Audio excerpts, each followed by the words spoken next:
The instruments jumped erratically, and despite the warmth inside the flight deck, a chill wormed under her skin and crawled deeper. Grant had assured her that everything would be fine, but she now realized that her first instinct had been right. They should have canceled the flight. But he was the captain, a Czech airman no less, and it was his call.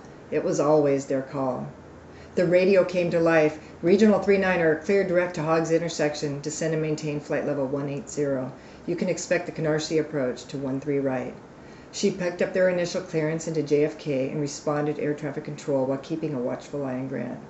Have you ever flown in weather this bad? She needed him to say yes, and he'd flown in conditions like this 1,000 times. Instead, he glanced at her without response. They were flying one of the most challenging approaches into New York Kennedy's International Airport, and she hoped to hell that he would snap out of his funk. Sandra tuned the second radio and listened to the weather report. The airport conditions decomposed faster than their plane could fly. Visibility decreased by the minute. Braking action was poor and unyielding winds heaved. They needed to get on the ground, and fast. She copied the information to a scrap of paper and set it on the console. I hope we can get in before they close the airport. Grant glanced at the paper. Tell AC we want to descend to 8,000 feet. What? An early descent would take them off their profile and put them in the heart of the storm. They needed to stay at 18,000 feet until they intercepted their path. Sandra picked up the microphone, but she didn't speak. The plane pressed forward.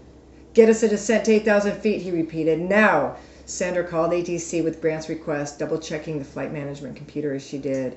A descent now would put them at 10,000 feet below their profile, far too low for the distance remaining. She almost questioned him, but decided that that might not be her best interest. Fighting with Grant would be far worse than his dicked-up decision to go down early. Besides, she'd be damned if he'd give her the chance to trash her reputation by claiming she was a bitch. He'd do what he wanted regardless of what she thought. She didn't have a problem taking a stand, but this wasn't the time. Pick and choose your battles, her dad had always said, and this was a battle she wouldn't fight. Standing up to a Czech airman was career suicide. She swore she'd put Grant Madden on her no-fly list.